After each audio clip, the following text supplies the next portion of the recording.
Time now for our other Extension Matters story, this one called After the Storm. You can read the article in Extension Matters magazine. It's a moving story of disaster recovery and a father and son who lived through this year's Easter tornado.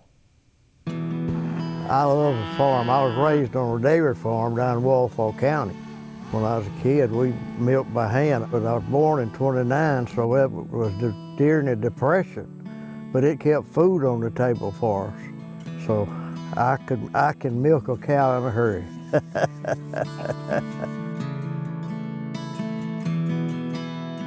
My dad always, he worked in trucking, but he always loved land. He always loved farming.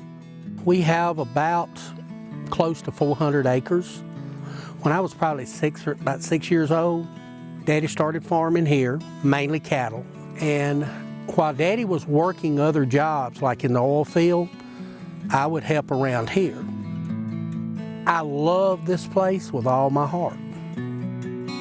We still piddle around here on the place. I may not work 30 minutes a day, but I'm still here on the place. I enjoy life, and it's just been a good life.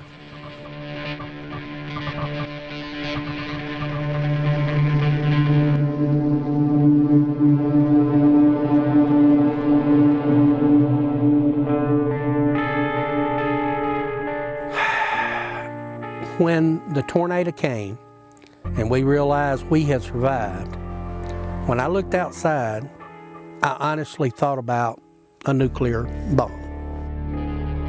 The tornado was supposed to be coming through. We and him sit under the bar, and he put his arm around me. He said, "Daddy, if we blow away, we're going to blow away together." He was holding me, protecting me.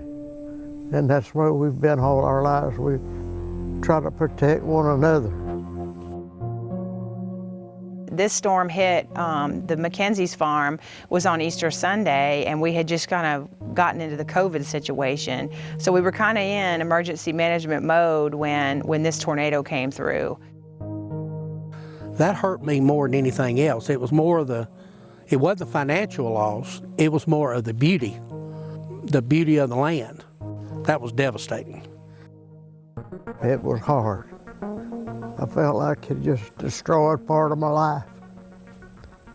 But I told Terry, I said, regardless, we're alive. Let's enjoy life. God give it to us, He can take it away from us.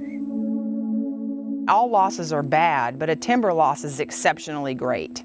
And it can be a very emotional thing for producers and families because a timber crop is a lifetime crop. Mr. Hulon is 90 years old, and he's lost 200 acres of timber, and that's not an easy recovery. They were one of the first people that come after the storm, and Amanda was here the next morning. She showed up out here to let us know what all help was available, and she has been nothing but, she's a friend. She stood right there, long before anybody else came out here. She explained to me all of the options, give me all the paperwork, and there's just so much that a lot of people need to know. We kind of make sure in Extension that the right resources get linked to the right people. We did try to make them aware that they do need to fill out an ag damage assessment form, and these are the resources that might be available to them should they choose to take it, and you got to apply, and who to link them to. They were very helpful, and they encouraged us, don't give up, and shared all the programs with us that we could apply for, to get help. It was really a heartfelt feeling when she showed up here. And like I said, I've heard Extension all my life. I was in 4-H. I raised chickens and showed them. I raised cattle, calves and showed them. It made me understand more about what the Extension does. I certainly didn't, get on a bulldozer or or move any trees around, or anything like that. But we did try to make them aware and try to give them those documents and those opportunities. He has been an asset. every way. She acts like she appreciates us and loves us. She's always been here for us. To me, she's been the best county agent we ever had.